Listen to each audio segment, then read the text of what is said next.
नमस्कार दोस्तों, स्वागत है आपके अपने YouTube channel A B technical classes by Jay sir के। जैसा कि आप जानते हैं, हम पढ़ रहे थे प्रिंसिपल ऑफ टीचिंग, शिक्षण के सिद्धांत, जिसके अंतर्गत हमने पहली यूनिट को पढ़ लिया था और उसके बाद हमने दूसरी यूनिट के अंदर जो मनोविज्ञान पार्ट आता है उसके विकास के क्रम और मनोविज्ञान के बारे में हमने जाना था। आज हम उसके आगे जो नेक्स्ट पार्ट है उसको पढ़ेंगे, शैक्षिक मनोविज्ञान और उसके शिक्षण। उसके अंतर्गत क्या होता है, जो शैक्षिक मनोविज्ञान की अगर हिस्ट्री देखी जाए तो बहुत पुरानी इसकी हिस्ट्री है। इसके अंतर्गत जो मनोविज्ञान है उसके अंदर जो शिक्षा का व्यवहार है, उस शिक्षा को व्यवहार के अंतर्गत ला करके उसको समझा गया। इसके अंदर क्या हम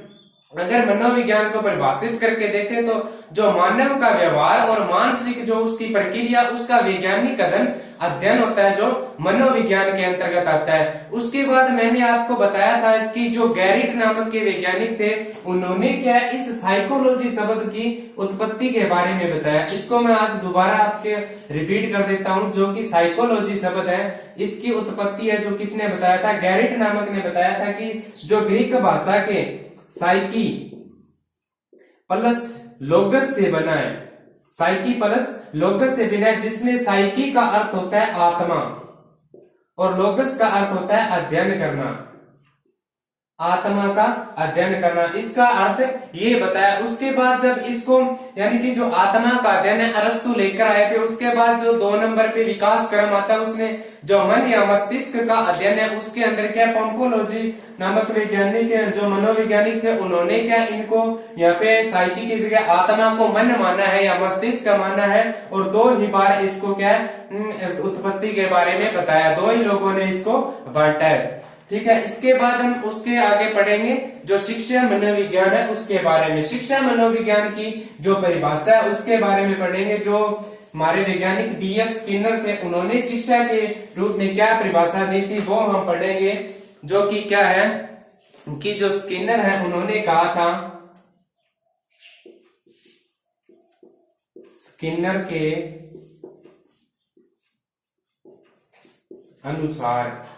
के अनुसार इसकी क्या परिभाषा होती है कि जो मतलब कि जो शैक्षिक मनोविज्ञान है वो क्या है, मनोविज्ञान की एक ऐसी शाखा है जो सीखने और शिक्षण से संबंधित है। इसके अनुसार क्या होता है, जो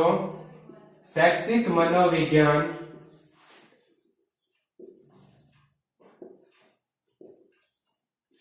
एक ऐसी शाखा है जो शिक्षण और सीखने से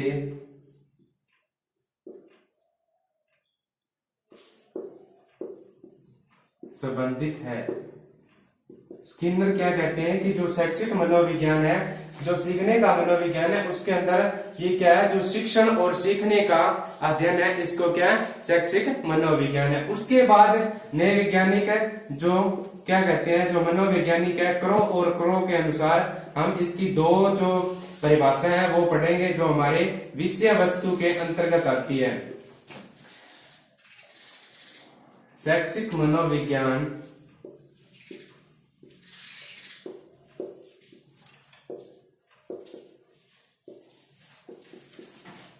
एक ऐसी शाखा है जो व्यक्ति के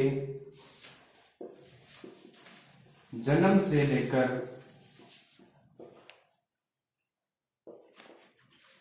वृद्धावस्था तक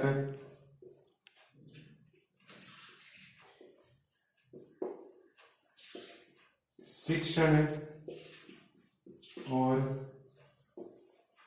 सीखने से संबंधित है। स्किनर जी क्या कहते हैं कि जो मनोवैज्ञानिक है उनके द्वारा क्या है, ये जो परिभाषा है क्रो और क्रो के अनुसार ये जो परिभाषा है वो क्या है, जो शैक्षिक मनोविज्ञान है उस शैक्षिक मनोविज्ञान के अंदर क्या है, जो व्यक्ति होता है उसके जन्म से लेकर उसकी जो वृद्धावस्था है तब तक वो क्या है, शिक्षा और शिक्षण प्राप्त करता है। ये है इसके परिभाषा। उसके बाद हम देखेंगे जो शिक्षा है, उस शिक्षा मनोविज्ञान का नेचर है, उसके बारे में हम पढ़ेंगे।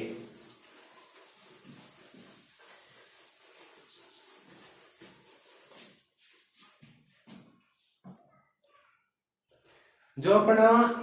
शैक्षिक मनोविज्ञान की प्रकृति है, उसके अंतर्गत क्या है कि जो शैक्षिक मनोविज्ञान के अंदर जो मनोविज्ञान विषय है उसकी व्यवहारिक शाखा है, उसकी व्यवहारिक शाखा और उसके मनोवैज्ञानिक जो सिद्धांत है उनकी तकनीकों को लागू करने से सीखने वाले जो अनुभव होते हैं उनके व्यवहारों का अध्ययन करने की कोशिश करना क्या है, जो शैक्षिक मनोविज्ञान है उसकी प्रकृति के अंतर्गत आता है। उसके बाद इसके क्या होता है, जो इसका शैक्षिक मनोविज्ञान है, इसका जो वातावरण है, उसके वातावरण के व्यवहार पर जो सिद्धांत और तकनीकी लागू होती है उसके अंतर्गत यह आता है। और उसके बाद अगर देखा जाए तो उसके अंदर क्या, इससे यानी विज्ञान है जो आदर्श विज्ञान नहीं है, इसका यानी शिक्षा के जो मूल्यों से कोई सरोकार नहीं है, जो नहीं होना चाहिए, उसके साथ जो कि खुद की चिंता नहीं करता, यह क्या है जो शैक्षिक मनोविज्ञान है, ये क्या है एक सकारात्मक विज्ञान है। उसके बाद क्या होता है कि ये जो शैक्षिक मनोविज्ञान है, जो मनोविज्ञान साइकोलॉजी, एजुकेशनल साइकोलॉजी है, वो क्या है कि एक वैज्ञानिक एक ऐसी पद्धति है जिसके द्वारा क्या है जो शैक्षिक शोध है, जो प्रशिक्षण वातावरण है, उसके अंदर क्या है जो व्यक्तिगत व्यवहार है उसके दृष्टिकोण के वातावरण को प्रदर्शित करता है और उसको अपनाता है। नेक्स्ट अपनाता है शैक्षिक मनोविज्ञान का क्षेत्र यानी scope of educational psychology. Scope of educational psychology को अगर देखा जाए तो उसके अंतर्गत निम्न चरण आते हैं जिसमें सीखने वाला, सिखाने का अनुभव, सीखने की प्रकृति, सीखने की स्थिति और वातावरण और शिक्षक और प्रशिक्षक। इसके अंदर क्या होता है जो शैक्षिक स्कोप ऑफ एजुकेशनल साइकोलॉजी है, इसके अंदर क्या है जो शैक्षिक मनोविज्ञान है, जो प्रशिक्षण वातावरण है वो क्या सीमित होना चाहिए, उसके हिसाब से क्या हम इसके स्कोप को बढ़ा सकते हैं और जो आसपास का वातावरण है उसके बारे में हमें पता होना चाहिए किस प्रकार है। उसके बाद अगर देखा जाए जो शिक्षक और सीखने वाला शिक्षार्थी है वह क्या होता है, इसका जो शिक्षक मनोविज्ञान क्षेत्र है स्कोप ऑफ एजुकेशनल साइकोलॉजी का महत्वपूर्ण बिंदु है, जिसके द्वारा क्या प्रथम बिंदु या पहली कड़ी मानते हैं इसे, इसके बिना हम किसे सिखाएंगे तो सीखने वाला जरूरी है। जो कि सीखने वाला है उसके बारे में हमें जानना अति आवश्यक होता है, क्योंकि वह कौन से क्षेत्र से आया, कौन से वातावरण से आया है,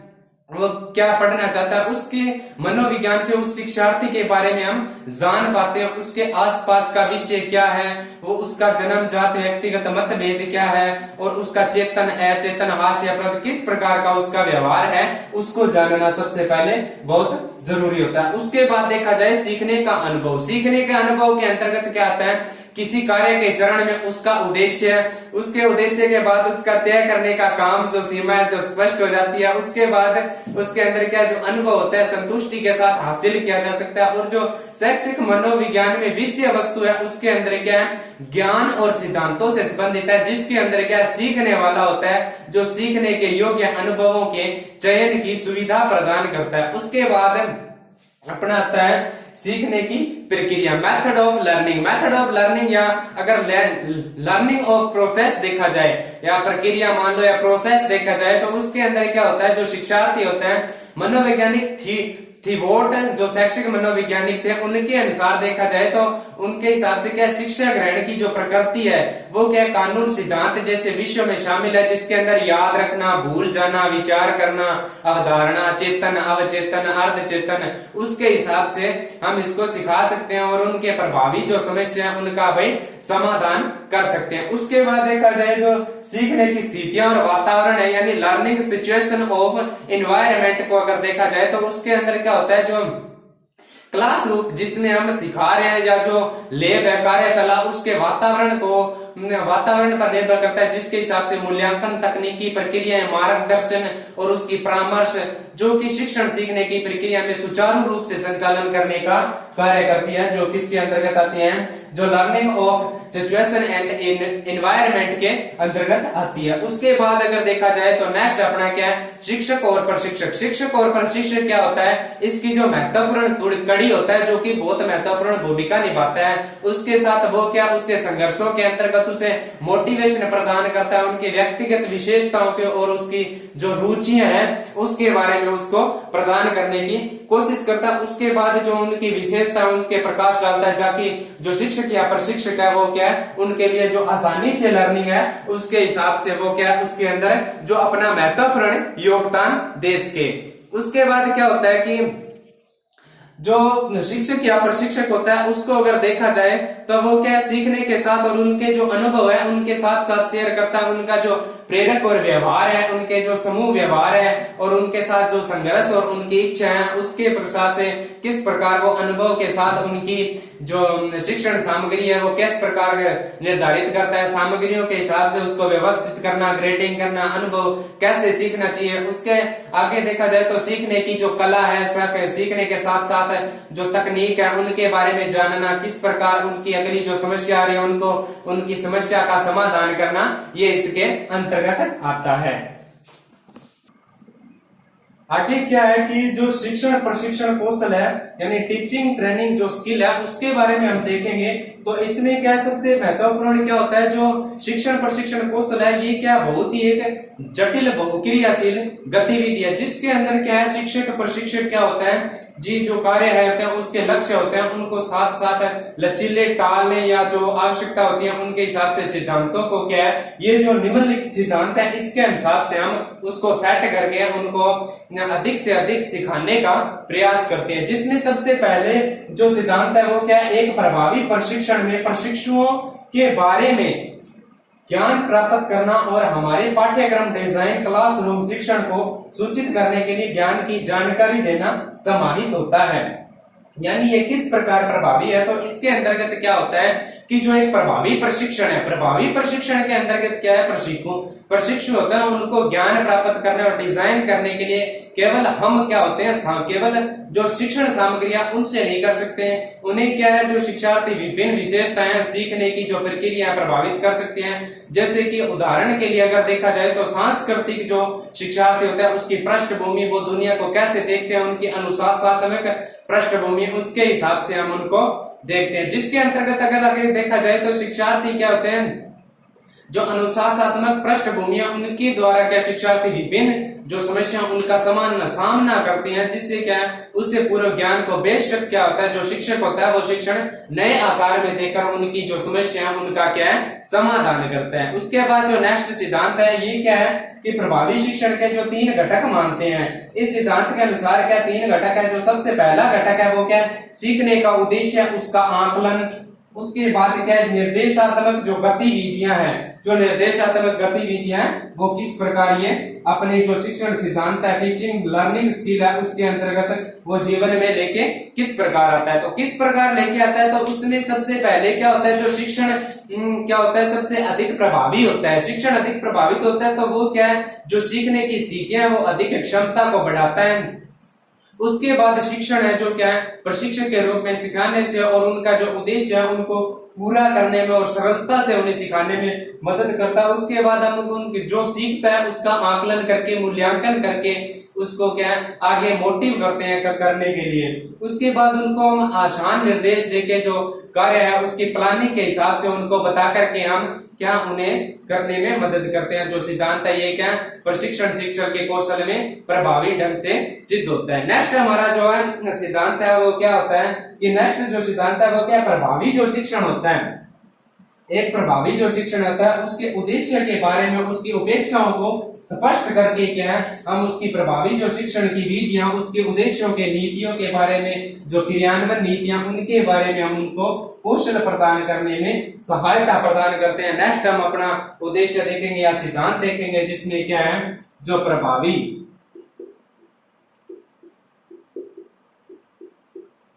शिक्षण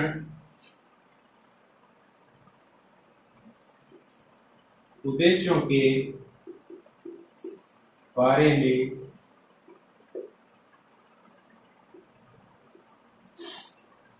प्रभावी शिक्षण उद्देश्यों के बारे में उनकी उपेक्षाओं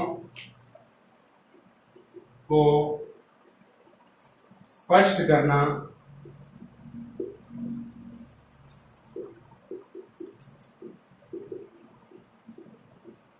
शामिल है।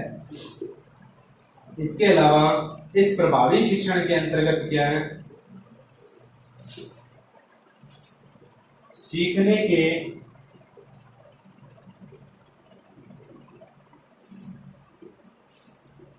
उद्देश्यों की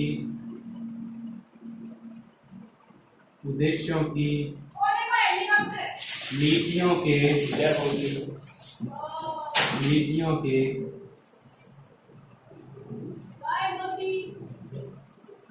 बारे में कलात्मक उपेक्षाएं शामिल करना है। ये क्या होता है, जो नेक्स्ट सिद्धांत है अपना प्रभावी शिक्षण उद्देश्यों के बारे में जो उपेक्षा है उनको स्पष्ट करने में जो शामिल होता है, उसके अंदर जो सीखने की उद्देश्य की जो नीतियां उनके बारे में जो कलात्मक उद्देश्य शामिल करना होता है। उसके अंतर्गत हम देखते हैं कि जो प्रभावी शिक्षण है इसमें कलात्मक के अंदर क्या होता है, जो ट्रेनर होती है वो हमारी उपेक्षाओं के बारे में स्पष्ट रूप से उसको संवाद करने में क्या है, उसे शिक्षार्थी को बेहतर तरीके से सिखाने और उनके प्रदर्शन करने के में मदद करता है। और जो हमारा शिक्षण उद्देश्य है उसके अंतर्गत जैसे ज्ञान है, कौशल है, उनके साथ हमारे जो शिक्षार्थियों की अपेक्षा है उनको पाठ्यक्रम के अंत तक प्रदर्शित करके उनका जो स्पष्ट लक्ष्य होता है उन्हें प्रदान करने की सहायता प्रदान करता है। नेक्स्ट अपना है कि जो प्रभावी शिक्षण है, नेक्स्ट अपना उद्देश्य है प्रभावी शिक्षण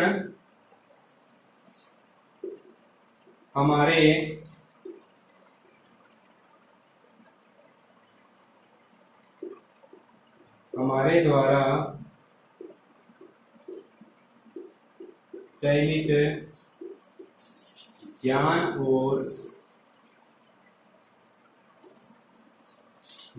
और कौशल को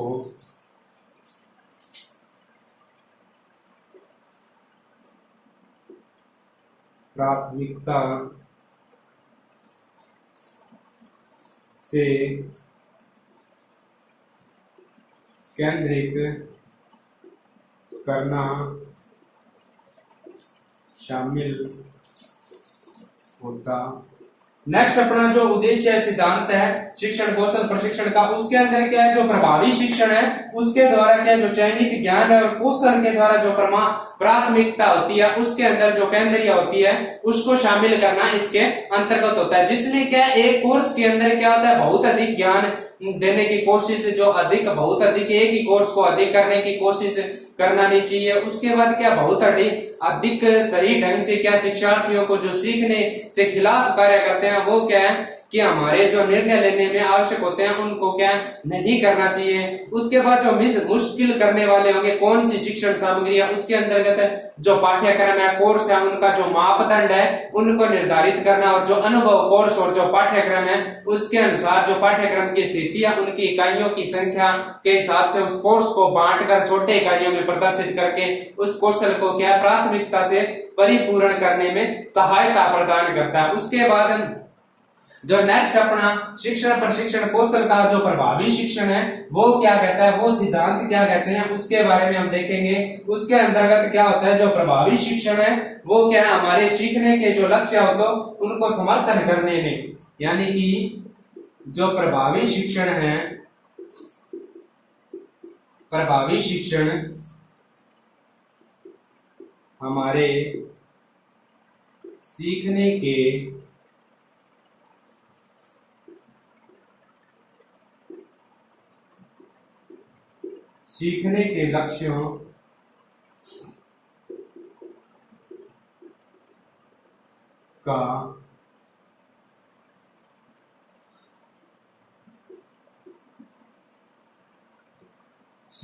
लक्ष्यों का समर्थन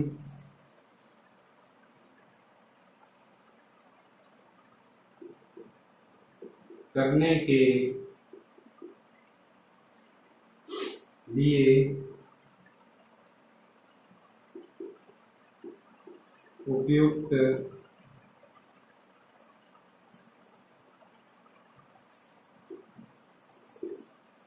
शिक्षण भूमिकाओं को पहचानना।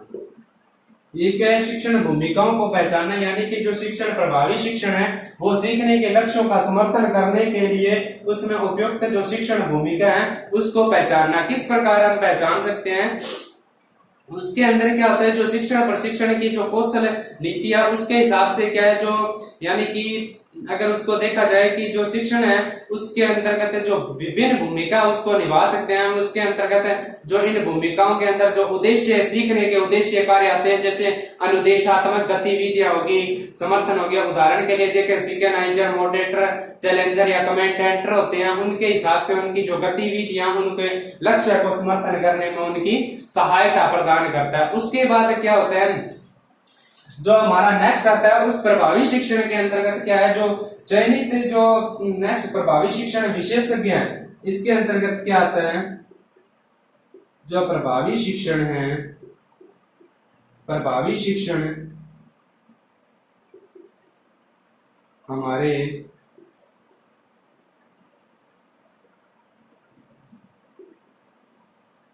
विशेषज्ञ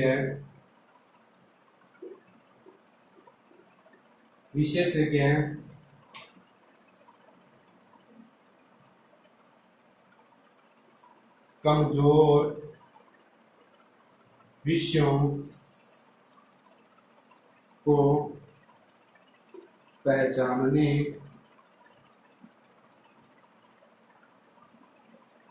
और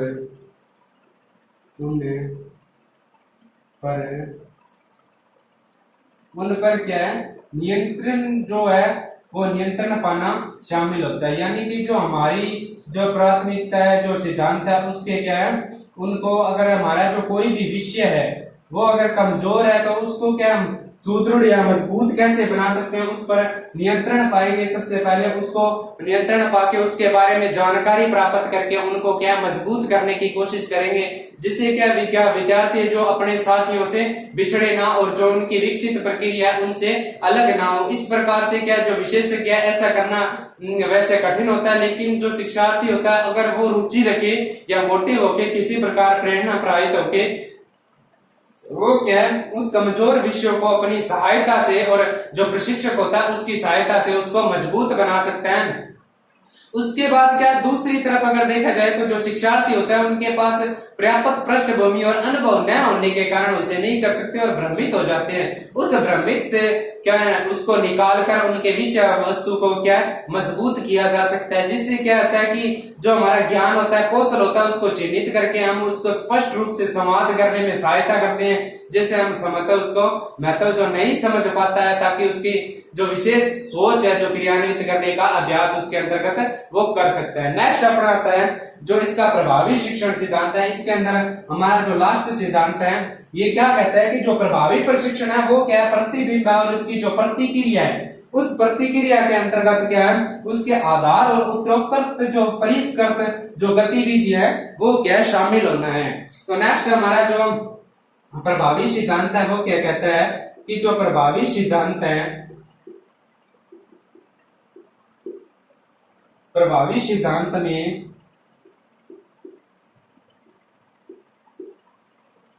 प्रतिबिंब और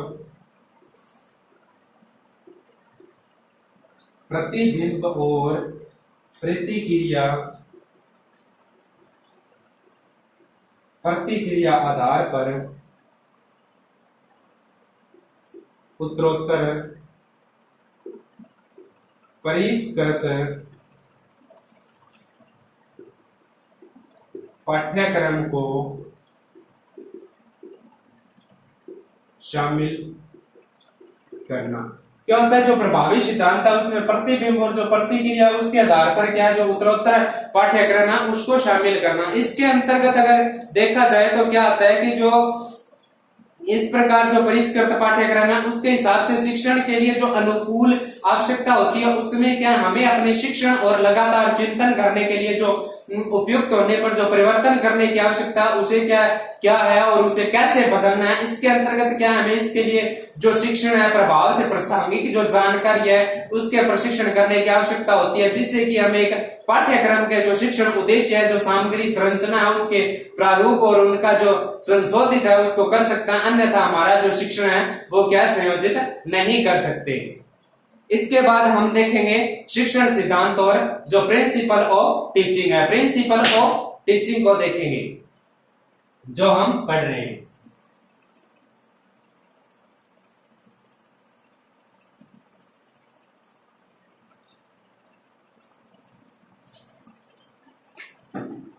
जो हमारा है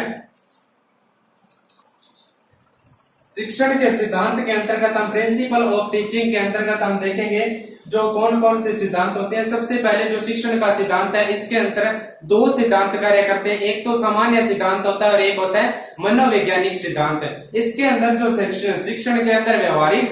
जो सिद्धांत होता है और जो मनोवैज्ञानिक सिद्धांत होता है, जो शिक्षण का सिद्धांत है इसके अंदर क्या होता है, जो आचरण होता है इसका सिद्धांत है क्या नियत अभिव्यक्ति की सिद्धांतता को निकटता से जुड़े हैं उन शब्दों को शिक्षण पद्धति के दो प्रकार से सिद्धांतों पे निर्धारित होती है, जो मैंने आपको बताया व्यवहारिक और या जो सामान्य सिद्धांत है और मनोवैज्ञानिक सिद्धांत है। सबसे पहले जो प्रेरणा का सिद्धांत है, इस प्रेरणा को सिद्धांत को मोटिवेशनल प्रिंसिपल ऑफ मोटिवेशनल देखा जाए तो क्या है, जो नई चीजें सिखाने के अंतर्गत क्या है उसको प्रेरणा प्रदान या मोटिवेशन करता है या उसके अंदर क्या है जिज्ञासा पैदा करता है। नेक्स्ट है हमारा रुचि का सिद्धांत। रुचि का सिद्धांत अगर देखा जाए तो प्रिंसिपल ऑफ इंटरेस्टिंग के अंतर्गत क्या है, जो विषय है जो पढ़ा रहा है उसके अंदर रुचि प्रदान करता है या उनको क्या है शिक्षण सिखाने के अंदर क्या उसकी प्रभावशीलता को विकसित करता है। उसके बाद क्या है जीवन से जुड़ने का सिद्धांत। जीवन से जुड़ने का सिद्धांत क्या, principle of liking with life. Liking with life के अंतर्गत देखा जाए कि जीवन एक निरंतर अनुभव है, जैसे जैसे हम लाइफ को अचीव करेंगे या जीवन जिएंगे उसमें क्या जो जुड़ी शिक्षा है उसे हमें नए नए अभ्यास सीखने को मिलेंगे, नई नई जानकारी प्राप्त होगी। उसके बाद हम देखेंगे निश्चित लक्ष्य का सिद्धांत। निश्चित लक्ष्य का सिद्धांत है जो क्या principle of definition of aim, जो लक्ष्य है वो क्या है, उसके क्या साथ क्या है जो शिक्षित संसाधन है उसका क्या है अनुकूलतम उपयोग और अधिक से अधिक उपयोग के हिसाब से हम उसको देख सकते हैं। उसके बाद क्या है चयन का सिद्धांत। चयन का सिद्धांत देखें तो principle of selection. Principle of selection का क्या है ज्ञान का जो क्षितिज प्रत्येक दिन क्या घट रहा है उसे क्या बढ़ाना चाहिए और उनके साथ जो शिक्षक सामग्री है उनको क्या सक्षम होना चाहिए और अधिक से अधिक उद्देश्यों को पूर्ण करने के लिए उनमें अद्यतन कर सकती है। उसके बाद क्या आता है योजना का सिद्धांत। Principle of planning. Principle of planning को देखा जाए तो क्या प्रत्येक जो शिक्षक होता है वो क्या कुछ निश्चित समयबद्ध उद्देश्य होते हैं, उसके हिसाब से जो संसाधन होता है उनका अनुकूलतम प्रयोग करके उनको क्या है जो शिक्षण व्यवस्थित होता है उनको उनकी जो समय सीमा के हिसाब से उनको लर्न करवा सकता है। उसके बाद देखा जाए तो नेक्स्ट है विभाजन का सिद्धांत। विभाजन के सिद्धांत को अगर देखा जाए तो जो हमारी यूनिट है उस यूनिट को जो बड़ी यूनिट है उनको कई डिवीजनों में बांट के उनको छोटी छोटी इकाइयों में बांट के उसको आसानी से लर्न करवा सकता है। उसके बाद देखा जाए रिवीजन का सिद्धांत, यानी कि जो सीखने के सिद्धांत में क्या रिवीजन का सिद्धांत बहुत अहम योगदान रखता है, जिसके द्वारा क्या है हम शिक्षार्थी को जो दोहराव करके इस कार्य को पूर्ण कर सकते हैं। नेक्स्ट अपना आता है शिक्षक प्रशिक्षक के लाभ। नेक्स्ट है हमारा कि जो शिक्षक प्रशिक्षक है उसके लाभ क्या है। There is advantage for a teacher trainer. जो टीचर ट्रेनर है उसके एडवांटेज क्या है, उसके एडवांटेज में देखें तो जो शिक्षक क्या है वो क्या पढ़ाने से पूर्व जो प्रोग्राम होते हैं उनका शैक्षिक मनोविज्ञान जो समावेश है वो क्या बहुत एक उपयोगिता है, उनके बारे में व्यवसाय को ठीक से विकसित करना होता है। इसके अंदर क्या होता है जो शिक्षार्थी को जानना, जो शिक्षार्थी होता है जो ट्रेनर होता है उनको सबसे पहले जानना अति आवश्यक होता है कि उसकी जो रुचियां हैं, उसका जो दृष्टिकोण है, उसकी जो अभिरुचि है, अन्य जो अधिग्रहित या जन्मागत उसकी क्षमता है वो किस प्रकार है, और उसके बाद क्या उसकी जो सामाजिक भावनात्मक बौद्धिक शारीरिक और जो सौंदर्य संबंधी जरूरतों के जो जुड़े विकास है उनके लक्षणों के बारे में जानना, उसकी आकांक्षा क्या है, उसका चेतन अवचेतन व्यवहार क्या है, उसकी जो प्रेरक है समूह व्यवहार है, उनकी संघर्ष की इच्छा है, उनके बारे में जानना, यानी कि जो शिक्षार्थी के बारे में टू नाउ द लर्नर के बारे में जानना अति आवश्यकता है। उसके बाद क्या है नेक्स्ट है जो विषय वस्तु और सीखने के अनुभवों का चयन करना, द सिलेक्शन ऑफ ए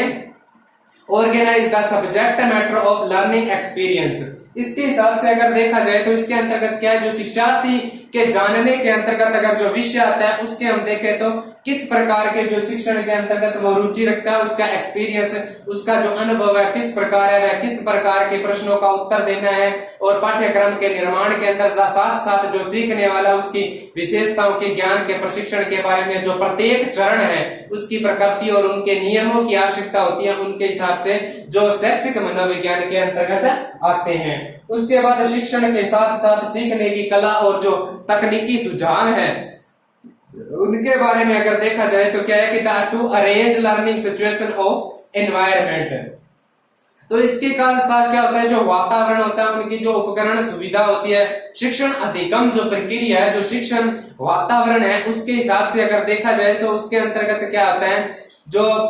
मान लो कि जो शिक्षण स्थितियां उनके वातावरण की देखभाल करने के लिए जो सुसज्जित करता है वो क्या है, इसके हिसाब से करता है। उसके बाद क्या है, अनुशासन में मदद। अनुशासन में मदद अगर देखा जाए तो जो लर्नर है उनके में बारे में जानने के बाद उसका अनुशासन क्या है, वह किस प्रकार रहता है, उसके हिसाब से वो किस प्रकार अपने कार्य में रुचि रखता है, उसके बारे में हमें जानना। उसके बाद क्या है, शिक्षण में मार्गदर्शन। उनका जो लर्नर है, जो स्टूडेंट है, जो सीखने वाला है, उसका जो शिक्षण का मार्गदर्शन है किस प्रकार है। उनके बाद उसका मूल्यांकन करना, टू एवेल्यूएशन के अंतर्गत आता है कि हमने जो उसको सिखाया है वो कितने प्रतिशत वो सीखा है, कितने प्रतिशत नहीं सीखा। उसके बाद उसकी क्लासरूम के अंतर्गत जो समस्या है उनका समाधान करना। उसके बाद जो सेल्फ है, जो टू नाउ, जो नो डूइंग अबाउट हिमसेल्फ, समय के बारे में जानना। इसके अंदर क्या है, मनोवैज्ञानिक ज्ञान के अंदर जो शिक्षक प्रशिक्षक है वो समय के बारे में जानने की मदद करते हैं, जानने में मदद करता है। और उसके बाद जो समय का व्यवहार है, यानी कि समय के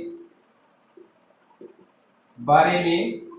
जानना, यही क्या है, इसके अंतर्गत भी आता है। उसके बाद नेक्स्ट आता है जिसे हम क्या कहते हैं कि जो क्लासरूम होता है, क्लासरूम में समस्याओं का समाधान करना, ये इसके अंतर्गत आता है। जिससे क्या है, जो समय हम इसकी बात कर रहे थे समय के बारे में जानने की, तो इसके अंतर्गत क्या है, जो शिक्षक प्रशिक्षक की जो आवश्यकता है वो बहुत सी समस्या होती है, उनको क्या बहुत सारे पहलू है जो शिक्षा मनोविज्ञान और तकनीकी होते हैं। उसके नाते का जो शैक्षिक मनोविज्ञान जो प्रशिक्षक शिक्षक है वो सीखने के सभी चरणों में मदद प्रदान करते हैं। तो आज हमने पढ़ा था जो शिक्षक प्रशिक्षक के लाभ है, उसके अलावा जो शैक्षिक मनोविज्ञान है, उसके बाद स्कोप ऑफ एजुकेशनल लर्निंग है, और उसके बाद हमने जो पढ़ा था नेचर ऑफ एजुकेशनल साइकोलॉजी और टीचर ट्रेनिंग जो है educational skill, principle of teaching, सीखने के सिद्धांत के बारे में हमने आज जानकारी प्राप्त की।